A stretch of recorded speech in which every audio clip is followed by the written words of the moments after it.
മാവോയിസ്റ്റുകളും മറ്റ് തീവ്രവാദി സംഘടനകളും തമ്മിലുള്ള വ്യത്യാസം എന്താണെന്ന് വെച്ചാൽ, മാവോയിസ്റ്റുകൾ എപ്പോഴും ഒളിയാക്രമണത്തിലാണ് അവർ കൂടുതലും വിശ്വസിക്കുന്നതും അവർ ചെയ്യുന്നതും ചെയ്യാൻ ആഗ്രഹിക്കുന്നതും അതാണ്. അവരൊരിക്കലും നേരിട്ടുള്ള ഒരു ഏറ്റുമുട്ടലിന് തയ്യാറാകുകയില്ല. നേരിട്ട് ഏറ്റുമുട്ടൽ വരികയാണെങ്കിൽ അവർക്കും നഷ്ടം സംഭവിക്കും. നക്സലൈറ്റുകൾ ഒരിക്കലും അത് ആഗ്രഹിക്കുന്നുമില്ല, അവരത് ചെയ്യുകയുമില്ല.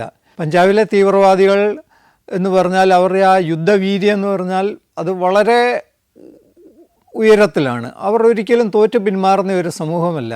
ജമ്മു കാശ്മീരിലെ തീവ്രവാദികളാണെങ്കിലും അവർ മരിക്കാനും കൊല്ലാനും തയ്യാറായിട്ടാണ് മിക്കവാറും തീവ്രവാദികളൊക്കെ വരുന്നത്. അത് വടക്ക് കിഴക്കൻ സംസ്ഥാനങ്ങളിലെ ഇൻസർജൻസി ഗ്രൂപ്പുകളാണെങ്കിലും അവർ നേരിട്ട് ഏറ്റുമുട്ടലിന് തയ്യാറായിട്ടാണ് മുന്നോട്ട് വരുന്നത്. പക്ഷേ മാവോയിസ്റ്റുകൾ എന്ന് പറഞ്ഞാൽ അവർ എപ്പോഴും അവരുടെ ആ സുരക്ഷിതമായ ഒരു മാർഗം മുന്നിൽ കണ്ടുകൊണ്ട് മാത്രമേ ഉള്ളൂ അവർ ഏത് ആക്രമണം നടത്താറുള്ളത്. അവർ ഓരോരോ പുതിയ രീതികൾ ആവിഷ്കരിച്ചുകൊണ്ടിരിക്കും സുരക്ഷാ സേനയെ ആക്രമണത്തിലൂടെ അത്യാഹിതം സംഭവിപ്പിക്കാൻ വേണ്ടിയിട്ട്. കൂടുതലും അവർ ചെയ്യുന്നത് ബോംബ്, കുഴിബോംബ് ഇങ്ങനെയുള്ള മാർഗങ്ങളാണ്. അതിനുവേണ്ടി അവർ സാധാരണ ചെയ്യാറുള്ളത് മരം വെട്ടിയിടും. റോഡിന് കുറുകെ മരം വെട്ടിയിട്ടിട്ട് അവർ രാത്രിയിലാണ് മിക്കവാറും ഇത് ചെയ്യാറുള്ളത്. മരത്തിൻ്റെ ആ തടിയുടെ അടിയിൽ ബോംബ് ഫിറ്റ് ചെയ്ത് വെക്കും. ഗ്രാമവാസികളെ അവർ നേരത്തെ തന്നെ സൂചന കൊടുക്കും, നിങ്ങൾ ഈ ഭാഗത്തേക്ക് വരരുതെന്ന്. പിന്നെ സുരക്ഷാ സേനയാണ്, റോഡ് ഓപ്പൺ ചെയ്യേണ്ടത് എല്ലാവരുടെയും കൂടി ആവശ്യമാണ്. നമ്മളവിടെ ചെന്ന് അബദ്ധവശാൽ ആ തടി കഷ്ണം എടുത്ത് പൊക്കിയിട്ടുണ്ടെങ്കിൽ ആ സ്ഥലത്ത് ഓൺ ദ സ്പോട്ട് നമുക്ക് ബോംബ് പൊട്ടി അത്യാഹിതം സംഭവിക്കും. പിന്നെ കന്നാസുകൾ നിറച്ച് സാധാരണ വഴി സൈഡിലോ അല്ലെങ്കിൽ വഴിയുടെ നടുക്കോ ഒരു കന്നാസ് കൊണ്ടുവെക്കും. നമ്മൾ വഴി മാർഗതടസ്സം ഉണ്ടാകുന്നുണ്ടല്ലോ എന്ന് കണ്ടുകൊണ്ട് ആ കന്നാസ് എടുത്ത് മാറ്റാൻ ശ്രമിച്ചിട്ടുണ്ടെങ്കിൽ ആ സമയത്ത് ആ ബോംബ് പൊട്ടി നല്ല രീതിയിലുള്ള അതിൻ്റെ ഉള്ളിൽ എത്ര കിലോ എക്സ്പ്ലോസീവ് വെച്ചിട്ടുണ്ടോ അതനുസരിച്ചുള്ള ഇൻറ്റൻസിറ്റിയുള്ളൊരു എക്സ്പ്ലോഷൻ ആയിരിക്കും പിന്നെ അവിടെ നടക്കുന്നത്. ഇങ്ങനെ ചിലപ്പോൾ ടിഫിൻ കാരിയർ കൊണ്ടുവെക്കും വഴി സൈഡിൽ. അറിയാതെ നമ്മൾ ആ ടിഫിൻ കാരിയർ തുറന്ന് അതിനുള്ളിൽ എന്താണെന്ന് നോക്കാൻ ശ്രമിച്ചിട്ടുണ്ടെങ്കിൽ ആ തുറക്കുന്നതോടുകൂടി ആ ടിഫിൻ കാരിയർ പൊട്ടിത്തെറിച്ച് നമുക്ക് അത്യാഹിതം സംഭവിക്കും. ഒരിക്കൽ അത് സംഭവിക്കുകയുണ്ടായി. വഴി സൈഡിൽ ഒരു ടിഫിൻ കാരിയർ ഉണ്ടായിരുന്നു. നിയമം അനുസരിച്ച് ആ ബോംബാണെന്ന് സംശയമുണ്ടെങ്കിൽ നമ്മളതിനെ അവിടെ വെച്ച് തന്നെ നിർവീര്യമാക്കുകയാണ് ചെയ്യാറുള്ളത്. പക്ഷേ ആ നിർവീര്യമാക്കാൻ വന്ന ആ സ്ക്വാഡ് അത് അവിടെ വെച്ച് നിർവീര്യമാക്കാതെ അവരതിനെ എടുത്തുകൊണ്ട് പോയി പോലീസ് സ്റ്റേഷനിൽ കൊണ്ടുവന്ന് അവിടെ വെച്ച് നിർവീര്യമാക്കാൻ ശ്രമിച്ചു. ആ നിർവീര്യമാക്കാൻ ശ്രമിക്കുന്നതിൻ്റെ ഇടയിൽ അത് പൊട്ടി 3 പോലീസുകാർക്ക് ആ സ്പോട്ടിൽ വെച്ച് തന്നെ വീരമൃത്യു വരിക്കുകയുണ്ടായി. മാവോയിസ്റ്റുകൾ ഓരോരോ സ്ഥലത്തും ഓരോരോ രീതിയാണ് മാറ്റി അവർ ഉപയോഗിക്കാറുള്ളത്. ഒരിക്കലൊരു കേന്ദ്രമന്ത്രിയുടെ വിസിറ്റ് ഉണ്ടായിരുന്നു. ആ വഴിയിൽ വളരെ ശക്തമായ രീതിയിൽ മാവോയിസ്റ്റ് ഏരിയ ആയതുകൊണ്ട് ശക്തമായ രീതിയിൽ സുരക്ഷാ സൈന്യങ്ങളെ നിയോഗിച്ചിട്ടുണ്ടായിരുന്നു. മെറ്റൽ ഡിറ്റക്ടർ കൊണ്ടുവന്ന് ഏകദേശം റോഡിൻ്റെ 2 സൈഡും വളരെ ഭംഗിയായി ചെക്ക് ചെയ്താണ് മുന്നോട്ട് പോയത്. ഇതിനിടയിൽ ചെക്ക് ചെയ്യുന്നതിനിടയ്ക്ക് അവിടെ ഒരു സ്പോട്ടിൽ മെറ്റൽ ഡിറ്റക്ടർ നല്ല രീതിയിൽ സൂചന നൽകാൻ തുടങ്ങി. ആ സൂചന നൽകിയതനുസരിച്ച് ആ സ്ഥലം കുഴിച്ച് പരിശോധിച്ചപ്പോൾ അതിനകത്തുള്ള ഒരു 2 അടി താഴ്ചയിൽ ഇരുമ്പിൻ്റെ ഭാഗങ്ങൾ ലഭിച്ചു. ഇരുമ്പിൻ്റെ ഭാഗങ്ങൾ ലഭിച്ചപ്പോൾ ഇത് എടുത്തു മാറ്റി. പക്ഷേ ആ ഭാഗം എടുത്തു മാറ്റി കഴിഞ്ഞ് പിന്നീട് ആ മെറ്റൽ ഡിറ്റക്ടറുമായിട്ട് നടന്ന ആ പോലീസുകാർ അതിൻ്റെ രണ്ടാമതൊന്നുകൂടി ചെക്ക് ചെയ്യാൻ ശ്രമിച്ചില്ല. അവർ അത് മണ്ണിട്ട് മുന്നോട്ട് പോവുകയും ചെയ്തു. മണിക്കൂറുകൾക്ക് ശേഷം കേന്ദ്രമന്ത്രി ആ വഴി കടന്നു പോവുകയും ആ മെറ്റൽ ഡിറ്റക്ടർ ഉപയോഗിച്ച് ചെക്ക് ചെയ്ത് ആ കുഴിയുടെ ഉള്ളിൽ ഒളിഞ്ഞിരുന്ന ഒരു ബോംബ് പൊട്ടി. പക്ഷേ ഭാഗ്യത്തിന് കേന്ദ്രമന്ത്രി അവിടെ നിന്ന് ആ ബോംബ് പൊട്ടുന്ന സമയത്ത് ഒരു 50 മീറ്റർ മുന്നിൽ എത്തിയിരുന്നു. അതിന് ശേഷമാണ് ആ ബോംബ് പൊട്ടിയത്. പിന്നീട് അന്വേഷണത്തിൽ അറിയാൻ സാധിച്ചത് നക്സലൈറ്റുകൾ ആ 2 അടി ആദ്യം 5 അടി താഴ്ചയിൽ കുഴിച്ച് ബോംബ് അതിനകത്ത് ഫിറ്റ് ചെയ്ത് അതിനുശേഷം 3 അടി മണ്ണിട്ട് ആ 3 അടി മണ്ണിട്ടതിന് ശേഷം പിന്നീട് ആ 3 അടി മണ്ണിട്ടതിൻ്റെ മുകളിൽ കുറച്ച് മെറ്റൽ കഷ്ണങ്ങൾ, ഇരുമ്പ് പൈപ്പുകളും ചെറിയ സാധനങ്ങളും എല്ലാം ഇട്ട് പിന്നീട് 2 അടിയും കൂടെ മണ്ണിട്ട് മൂടി റോഡിൻ്റെ ലെവലിലാക്കുകയും ചെയ്തു. അവരുദ്ദേശിച്ചത് ഈ മെറ്റൽ ഡിറ്റക്ടർ എങ്ങാനും സൂചന നൽകിയാലും ഇത് മാന്തി എടുക്കുമ്പോൾ ആ മെറ്റൽ കാണുമ്പോൾ അവർ പിന്നീട് ആ സ്ഥലം മെറ്റൽ എടുത്തതിന് ശേഷം പിന്നീട് അവർ ചെക്ക് ചെയ്യുകയില്ല എന്നാണ് അവർ കരുതിയത്. അതുപോലെ തന്നെയാണ് സംഭവിക്കുകയും ചെയ്തത്. ആ ഒരു ചെറിയ തെറ്റ് ഭാഗ്യവശാൽ വലിയൊരു അത്യാഹിതത്തിൽ നിന്ന് കേന്ദ്രമന്ത്രിയെ രക്ഷിക്കുകയുണ്ടായി. പക്ഷേ ഇതുപോലെയുള്ള ഡൈവേഷണറി ടാക്ടീസ്, വിവിധങ്ങളായ രീതികളാണ് നക്സലൈറ്റുകൾ എപ്പോഴും നക്സൽ ഏരിയയിൽ ഉപയോഗിച്ചുകൊണ്ടിരിക്കുന്നത്. നക്സലൈറ്റ് മേഖലയിലായാലും ജമ്മു കാശ്മീരിലായാലും വടക്ക് കിഴക്കൻ സംസ്ഥാനങ്ങളിലായാലും ആഗസ്റ്റ് 15, ജനുവരി 26 ഈ 2 ദിവസങ്ങളിൽ വളരെയധികം ആക്രമണങ്ങൾ നടക്കുന്ന, സുരക്ഷാ സേനയുടെ മേൽ ആക്രമണം നടക്കുന്ന സമയങ്ങളാണ്. കൂടാതെ ഈ സമയങ്ങളിൽ അവർ കറുത്ത കൊടി നാട്ടുന്നത് ഒരു ശീലമാണ്. ഈ 3 ഏരിയകളിലും നമ്മൾ നമ്മുടെ സ്വാതന്ത്ര്യദിനവും റിപ്പബ്ലിക് ദിനവും ആഘോഷിക്കുമ്പോൾ അവർ ആഘോഷിക്കാതെ അതിനെ കറുത്ത കൊടി കെട്ടി പ്രതിഷേധിക്കുകയാണ് ചെയ്യുന്നത്. ആദ്യമൊക്കെ നമ്മൾ ഈ കൊടി പറിച്ചു കളയുമായിരുന്നു. പിന്നീട് 1-2 സംഭവങ്ങളിൽ ഇവരെന്ത് ചെയ്തു എന്ന് വെച്ചാൽ കൊടി നാട്ടി, കമ്പ് നാട്ടി അതിൽ കൊടി കെട്ടി അതിൻ്റെ അടിയിൽ ബോംബ് ഫിറ്റ് ചെയ്യുമായിരുന്നു. 1-2 സംഭവങ്ങളുണ്ടായി. നമ്മൾ കൊടി പറിക്കുന്നതോടുകൂടി ബോംബ് എക്സ്പ്ലോഷൻ ഉണ്ടാകുകയും നമ്മുടെ കൊടി പറിക്കുന്ന ആ ജവാന്മാർക്ക് അത്യാഹിതം സംഭവിക്കുകയും ചെയ്തു. പിന്നീട് നമ്മൾ ചെയ്യാറുണ്ടായിരുന്നത് കമ്പ് നാട്ടി അതിൽ കറുത്ത കൊടി കെട്ടുന്നതിൻ്റെ നമ്മൾ അടുത്ത് പോകാതെ തെല്ലകലെ നിന്നുകൊണ്ട് ഒരു കമ്പിൽ തുണി ചുറ്റി മണ്ണെണ്ണയോ പെട്രോളോ വല്ലതും ഒഴിച്ച് തീ കത്തിച്ചിട്ട് അകലെ നിന്ന് നമ്മൾ ആ കറുത്ത കൊടി കത്തിച്ച് കളയുകയാണ് ചെയ്തുകൊണ്ടിരുന്നത്. കാരണം നമ്മൾ ആ കൊടിയെ തൊടാനോ കൊടി പറിക്കാനോ അഴിക്കാനോ ശ്രമിക്കുകയാണെങ്കിൽ തീർച്ചയായിട്ടും നമുക്ക് അതിൻ്റെ കീഴിൽ അവർ ഒളിപ്പിച്ച് വെച്ചിരിക്കുന്ന ബോംബ് പൊട്ടി നമുക്ക് അത്യാഹിതം സംഭവിക്കാൻ വളരെ സാധ്യതയുള്ളതാണ്. മാവോയിസ്റ്റ് മേഖലയിൽ കൂടുതലും സാമ്പത്തികമായി വളരെ പിന്നോക്കം നിൽക്കുന്ന ആദിവാസി അന്യവർഗങ്ങളാണ് അവിടെ താമസിച്ചുകൊണ്ടിരിക്കുന്നത്. അവരെ ഈ മാവോയിസ്റ്റുകൾ അവരുടെ ആ വാക്ചാതുര്യം കൊണ്ട് വളരെ പെട്ടെന്ന് തന്നെ അവരെ ആകർഷിച്ച് അവർക്ക് വളരെയധികം വാഗ്ദാനങ്ങളെല്ലാം നൽകി അവരെ കൂടെ കൂട്ടുകയാണ് സാധാരണ ഇവർ ചെയ്യാറുള്ള പതിവ്. അവർ മാവോയിസ്റ്റ് മേഖല എന്ന് പറഞ്ഞാൽ നമുക്ക് ചില സ്ഥലങ്ങളിലൊക്കെ ചെന്നാൽ ശരിക്കും നമുക്ക് സങ്കടം തോന്നി. ഇപ്പോൾ അവിടുത്തെ ഉൾനാടൻ പ്രദേശങ്ങളിൽ ഒക്കെ ചെന്ന് കണ്ടാൽ അവരുടെ ആ ജീവിതം എന്ന് പറഞ്ഞാൽ സത്യത്തിൽ വളരെ ബുദ്ധിമുട്ടേറിയ ഒരു ജീവിതമായിട്ട് നമുക്ക് കാണുമ്പോഴേ അറിയാം. മണ്ണ് കൊണ്ട് ഉണ്ടാക്കിയ ചെറിയ ചെറിയ ഓല വീടുകൾ, കാട്ടിലെ മരത്തിൻ്റെ ചെറിയ ചെറിയ കമ്പുകൾ വെട്ടി ആ മരത്തിൻ്റെ 2 സൈഡിലും മണ്ണ് കുഴച്ച് തേച്ച് മുകളിൽ വനത്തിലെ തടി എന്ന് പറയാൻ പറ്റിയ ചെറിയ കമ്പ് വെട്ടിക്കൊണ്ട് വന്ന് മുകളിലൊരു മേൽക്കൂര പോലെ ഉണ്ടാക്കി അതിൻ്റെ മുകളിൽ പുല്ല്, കച്ചി അല്ലെങ്കിൽ അതുപോലെയുള്ള കുറച്ച് ബീഡിയില പോലെയുള്ള ഇലകൾ നെയ്ത് അതാണ് അവരുടെ ഒരു വീടെന്ന് പറയാം. വീടെന്നൊന്നും നമുക്ക് പറയാൻ പറ്റില്ല. എനിക്ക് തോന്നുന്നു ഒരു 80 സ്ക്വയർ ഫീറ്റൊക്കെ ഒരു വീടൊക്കെ കാണുകയുള്ളൂ. ആ ഒരു വീട്ടിലാണ് ആ വീട്ടിലെ അംഗങ്ങൾ മുഴുവൻ കഴിയുന്നത്. കൂടാതെ അവർക്ക് ഒരു പശുവോ കുറച്ച് കോഴിയോ ഒരു പട്ടിയോ ഒക്കെ കാണും. ഇതെല്ലാം ആ വീടിൻ്റെ ഉള്ളിലോ ആ ചുറ്റുപാടുമൊക്കെയാണ് കഴിയുന്നത്. അങ്ങനെ അവർക്ക് സർക്കാരിപ്പം ഫ്രീ ആയിട്ട് അരി കൊടുക്കുന്നുണ്ട്. ആ അരിയാണ് അവരുടെ ജീവിതത്തിൻ്റെ ആപ്പാടെ ജീവൻ നിലനിർത്താനുള്ള ഒരു പ്രതീക്ഷയായിട്ടുള്ളത്.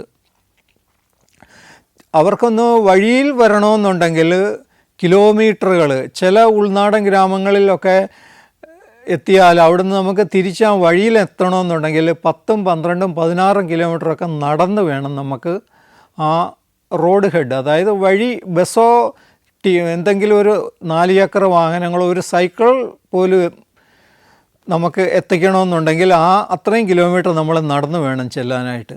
അവിടുത്തെ മനുഷ്യരുടെ ജീവിതം എന്നൊക്കെ പറഞ്ഞാൽ തികച്ചും വേദനാജനകമെന്ന് വേണമെങ്കിൽ പറയാം. പാവപ്പെട്ട മനുഷ്യർ, അവർക്കൊന്നും വിദ്യാഭ്യാസമൊക്കെ വളരെ പരിമിതമായിട്ടേ ഉള്ളൂ. സ്കൂളൊക്കെ പേരിന് മാത്രമേ ഉള്ളൂ. പിന്നെ ഇവർ ഈ 10 രൂപ കൊടുത്ത് കുഞ്ഞു കുഞ്ഞ് പക്ഷികളെ മേടിച്ചുകൊണ്ട് വരും. പ്രാവേ, കുയിലേ, ഇങ്ങനെയുള്ള ഒരു വൈകുന്നേരം ആകുമ്പോൾ അവരുടെ ചുറ്റും ഗ്രാമത്തിൻ്റെ അടുത്ത് ഇങ്ങനെ എല്ലാവരും കൂടെ ഒത്തുകൂടി ഒരു ചെറിയ ചന്ത പോലെ വെക്കും. അവിടെ ഒരു 10 രൂപയ്ക്ക് ഒരു കുഞ്ഞു പക്ഷിയൊക്കെ കിട്ടും. ഈ പക്ഷിയെ മേടിച്ചുകൊണ്ട് വന്ന് അതിനെ കൊന്ന് അതിൻ്റെ കൂടെ ഈ കാട്ടിൽ നിന്ന് വളരുന്ന എന്തെങ്കിലും ഉരുളക്കിഴങ്ങോ അല്ലെങ്കിൽ പിന്നെ നമ്മുടെ വഴുതനങ്ങ പോലെയുള്ള എന്തെങ്കിലുമൊക്കെ കാട്ടിൽ വളരുന്നത് കൊണ്ടെന്ന് അതുമൊക്കെ ഇട്ട് ഇതാണ് അവരുടെ ചോറിനുള്ള കറി.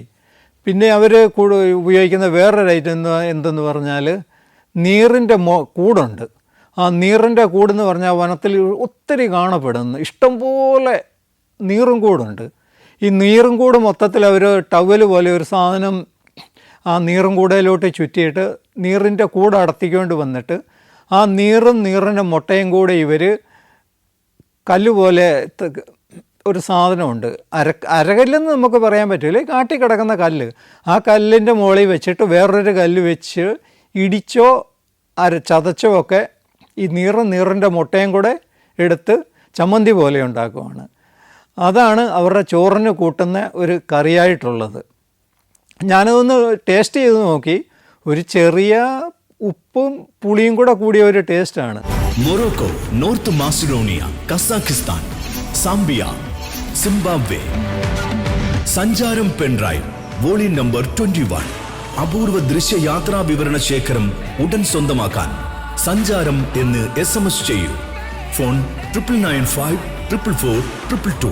പിന്നെ ഇവർ ഈ കോഴിയെയൊക്കെ കടയിൽ നിന്ന് മേടിച്ച് കഴിയുമ്പോൾ നമുക്ക് ഡ്രസ്സ് ചെയ്ത് തരുവാൻ വേണ്ടി കോഴിയുടെ ആ തൊലി സ്കിൻ പൊളിച്ച് തലയും കാലും എല്ലാം വെട്ടിയാണ് നമുക്ക് ഡ്രസ്സ് ചെയ്ത് കഷ്ണങ്ങളാക്കി തരുന്നത്.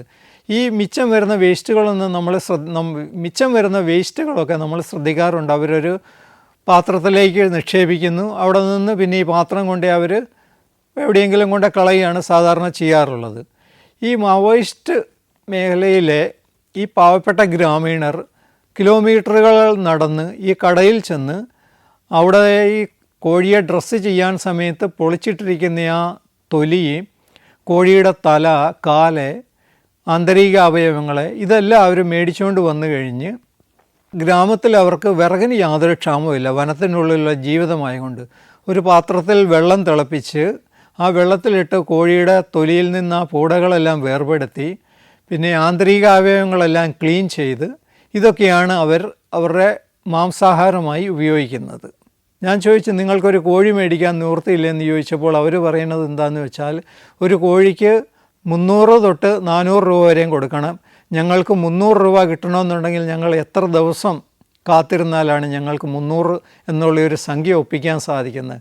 കാരണം അവർക്ക് ഒന്നാമത് കാടാണ്, രണ്ടാമത് അവർക്ക് കാടിൽ നിന്നും കിട്ടുന്ന ഏക വരുമാനം എന്ന് പറഞ്ഞാൽ ചില സ്ഥലങ്ങളിൽ തേൻ കിട്ടും, അത് പുറത്തു കൊണ്ട് വിറ്റാലും ഈ പാവപ്പെട്ട ഈ ആദിവാസികൾക്ക് അതിന് തക്കതായ വിലയൊന്നും ലഭിക്കാറില്ല. പിന്നെ ബീഡിയില പറിച്ച് ഉണങ്ങി മാർക്കറ്റുകൾ കൊണ്ട് കൊടുത്താലും ആ ബിസിനസ്സുകാർ അതിൽ നിന്ന് നല്ല പങ്കും പറ്റുന്നു. ആദിവാസികളെ അവർ നല്ല രീതിയിൽ ചൂഷണം ചെയ്യുന്നുണ്ട്. പിന്നെ കാട്ടിൽ ഉള്ള പുളി, വാളംപുളി എന്ന് നമ്മൾ നാട്ടിൽ പറയുന്ന ആ പുളിയുണ്ട്, അതും പറിച്ചുകൊണ്ട് വന്ന് അതിൻ്റെ കുരുവെല്ലാം കളഞ്ഞ് മാർക്കറ്റിൽ കൊണ്ട് കൊടുത്താലും ഈ ആദിവാസികൾക്ക് അതിൻ്റെ തുച്ഛമായൊരു പൈസയാണ് ലഭിക്കുന്നത്. അതിൻ്റെ നല്ലൊരു ലാഭം മുഴുവൻ കച്ചവടക്കാരാണ് അതിൽ നിന്ന് എടുത്തുകൊണ്ട് പോകുന്നത്. ഇങ്ങനെ സത്യത്തിൽ ആദിവാസികളുടെ ഈ ജീവിതം എന്ന് പറഞ്ഞാൽ വളരെ ബുദ്ധിമുട്ട് നിറഞ്ഞ ഒരു ജീവിതമാണ്. അവർ മറ്റുള്ളവരുടെ നമ്മുടെ നാട്ടിലെയൊക്കെ ജീവിത സാഹചര്യങ്ങൾ അവർ കണ്ടിട്ടില്ലാത്തതുകൊണ്ടായിരിക്കാം അവർ ആ രീതിയിൽ തന്നെ ഇതാണ് ലോകമെന്നുള്ള രീതിയിൽ അവർ കഴിഞ്ഞു പോകുന്നത്. അവരോട് പ്രധാനമന്ത്രി ആരാന്ന് ചോദിച്ചാൽ അവരിപ്പോഴും പറയുന്നത് ഇന്ദിരാഗാന്ധി മാഡത്തിൻ്റെ പേരാണ് പറയുന്നത്. അത്ര കണ്ട് പോലും സമൂഹത്തിൽ എന്താ നടക്കുന്നത്, നമ്മുടെ നാട്ടിൽ എന്താ നടക്കുന്നതെന്നുള്ള ഒരു അവബോധം ഇപ്പോഴും ആ നല്ലൊരു ഏരിയയിലും നക്സലൈറ്റ് ഏരിയയിലും വന്നിട്ടില്ല എന്നാണ് നമുക്ക് കാണാൻ സാധിച്ചത്. പിന്നെ നക്സലൈറ്റ് ഏരിയയിലൊക്കെ നമ്മൾ ഡ്യൂട്ടിക്ക് പോകുമ്പോഴത്തേക്ക് നമ്മൾ കഴിയാവുന്ന രീതിയിൽ നമ്മൾ എന്തെങ്കിലുമൊക്കെ അവർക്ക് സഹായം ചെയ്യാൻ സാധിക്കുന്നുണ്ടെങ്കിൽ നമ്മൾ സഹായം ചെയ്യും, ചെറിയ രീതിയിലൊക്കെ.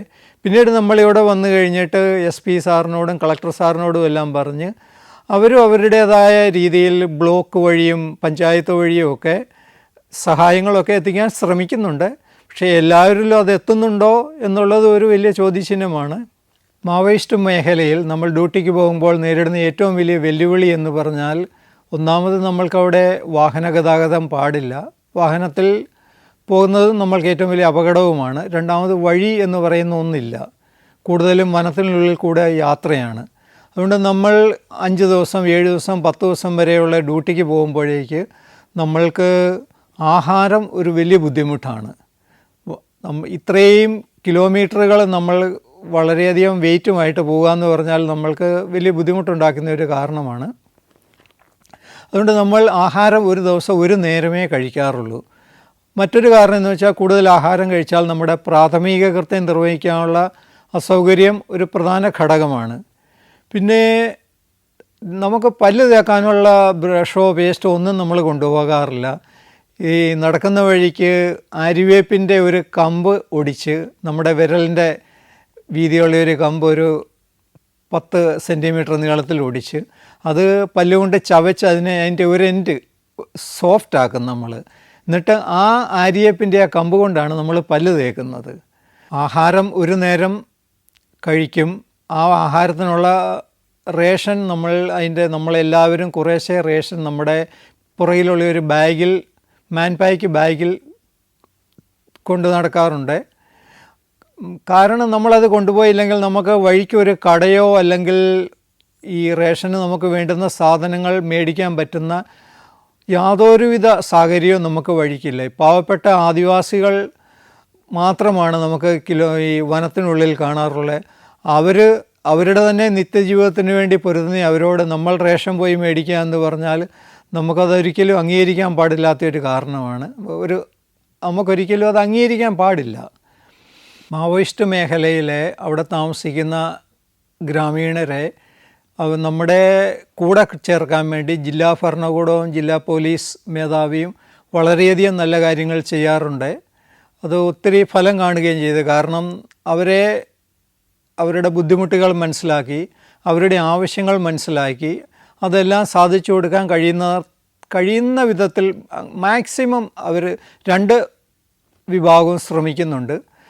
തുടക്കത്തിൽ അവർക്ക് ആകപ്പാടെയുള്ള ഒരു എൻ്റർടൈൻമെൻറ്റ് എന്ന് പറഞ്ഞാൽ ഭക്ഷണം കഴിക്കുന്നതാണ് അവരുടെ ആകപ്പാടെ ഒരു എൻ്റർടൈൻമെൻ്റ് ഉള്ളത്. ഇത് മാറ്റി അവിടെ പശ്ചിമ ബംഗാളിൽ കടന്ന സമയത്ത് SP സാർ എന്ത് ചെയ്തു, അവരെ പോലീസ് വണ്ടിയിൽ പ്രൊജക്ടർ കൊണ്ടുപോയി അവരുടെ ഓരോരോ ഗ്രാമങ്ങളിലും സിനിമ കാണിക്കാൻ തുടങ്ങി. അവരുടെ ലോക്കൽ ഭാഷയിലുള്ള സിനിമ കാണിച്ചു, ഹിന്ദി ഭാഷയിലുള്ള സിനിമ കാണിച്ച് ഒരു ദിവസം 2 സിനിമ 3 സിനിമ വരെയും ചില സമയങ്ങളിൽ കാണിക്കാറുണ്ടായിരുന്നു. ഇത് അവർക്ക് ഭയങ്കര താല്പര്യമായി. സിനിമാ തിയേറ്റർ എന്തെന്ന് പോലും കാണാത്ത ആ ഒരു ജനസമൂഹം സിനിമയും അതിലെ ആക്ഷനും ഒക്കെ കണ്ടപ്പോൾ അവർക്കതിൽ വളരെ സന്തോഷം തോന്നി. ഇങ്ങനെ ഈ രീതി തുടർന്നു കൊണ്ടിരുന്നു. ഒരിക്കൽ വൈകുന്നേരം സിനിമ കാണിക്കാൻ വേണ്ടി പോവുകയായിരുന്നു പോലീസിൻ്റെ ഒരു വാൻ. അതിനകത്ത് പോലീസ് സേനാംഗങ്ങളുണ്ടായിരുന്നു, പിന്നെ അതിൻ്റെ ഓപ്പറേറ്റർ ഉണ്ടായിരുന്നു, 1-2 ടെക്നിക്കൽ സ്റ്റാഫ് ഉണ്ടാകുമായിരുന്നു. അവർ ഗ്രാമത്തിൽ നിന്നൊരു സിനിമ കാണിക്കാൻ ഉദ്ദേശിച്ച ഗ്രാമത്തിൽ നിന്നൊരു 1.5 കിലോമീറ്റർ പിന്നിലെത്തിയപ്പോൾ അവർ സഞ്ചരിച്ചു കൊണ്ടിരുന്ന ആ പോലീസ് വാൻ അതിഭയങ്കരമായ ശബ്ദത്തോടു കൂടി ഒരു സ്ഫോടനം സംഭവിച്ച് പോലീസ് വാൻ നിശേഷം ആ സ്ഫോടനത്തിൽ തകർന്നുപോയി. അതിലുണ്ടായിരുന്ന 6 പോലീസുകാരും ഒരു ഡ്രൈവറും ഒരു ടെക്നീഷ്യനും ഉൾപ്പെടെ അവർക്ക് മരണം സംഭവിക്കുകയും ചെയ്തു. ഈ 6 പോലീസുകാരുടെ വീരമൃത്യു സംഭവിച്ച വിവരം ലഭിച്ച ഉടനെ അന്ന് ഞങ്ങൾ ഒരു മീറ്റിംഗ് അറ്റൻഡ് ചെയ്യുകയായിരുന്നു പോലീസ് ഡിസ്ട്രിക്ട് ഹെഡ്ക്വാർട്ടറിൽ. ഉടൻ തന്നെ ഞങ്ങൾ ആ സ്ഥലത്തേക്ക് എത്തിയപ്പോൾ കാണാൻ സാധിച്ചത് ആ വഴിയുടെ നടുക്ക് ഒരു 8 അടി ചുറ്റളവിൽ 6 അടി താഴ്ചയിൽ അതിഗംഭീരമായ ഒരു കുഴി രൂപപ്പെട്ടു എന്നുള്ളതാണ്. കാരണം ആ എക്സ്പ്ലോഷൻ അത്ര കണ്ട് ശക്തിശാലിയായിരുന്നു. ഇത്രയും വലിയൊരു കുഴി ആ വഴിയുടെ നടുക്ക് സംഭവിച്ചു. അതുകൂടാതെ ആ വണ്ടി പോലീസിൻ്റെ ഒരു വാനായിരുന്നു. ആ വാൻ നിശേഷം തകർന്നു പോവുകയും ചെയ്തു. ആ വീരമൃത്യു വലിച്ച പോലീസുകാരും മരണപ്പെട്ട ഡ്രൈവറും ഉൾപ്പെടെയുള്ളവരെ അവരുടെ മൃതശരീരം പോലും നമുക്ക് കണ്ടെത്താൻ കഴിയാത്ത വിധം ചിതറിപ്പോയിരുന്നു. ഏകദേശം ഒരു 500-700 മീറ്ററിനുള്ളിൽ നിന്നാണ് ഞങ്ങൾ ആ ശരീരഭാഗങ്ങളെല്ലാം കളക്ട് ചെയ്ത് പിന്നീട് പെട്ടിയിലാക്കി അവരവരുടെ ആ ഗൃഹനഗരത്തിലേക്ക് അയച്ചത്. ഈ സംഭവത്തിന് ശേഷം പോലീസ് കാര്യാലയത്തിൽ നിന്ന് കൃത്യമായ നിർദ്ദേശം തരികയുണ്ടായി. യാതൊരു കാരണവശാലും ഇനി റോഡിലുള്ള മൈനുകൾ പൂർണ്ണമായി നീക്കം ചെയ്യാതെ സിനിമാ പ്രദർശനം തുടരേണ്ട എന്ന് അറിയിക്കുകയുണ്ടായി. എൻ്റെ 40 വർഷത്തെ സർവീസ് കാലഘട്ടത്തിലെ അനുഭവങ്ങളാണ് ഞാൻ ഈ പ്രോഗ്രാമുകളിലൂടെ നിങ്ങളുമായി പങ്കുവച്ചത്. എൻ്റെ പ്രേക്ഷകർ കാണിച്ച എല്ലാവിധ സഹകരണത്തിനും ഞാൻ പ്രത്യേകം നന്ദി അർപ്പിക്കുന്നു. അതുപോലെ തന്നെ സന്തോഷ് സാറിനും ടീം സഫാരിക്കും എൻ്റെ എല്ലാവിധ നന്ദിയും ഞാൻ രേഖപ്പെടുത്തുന്നു.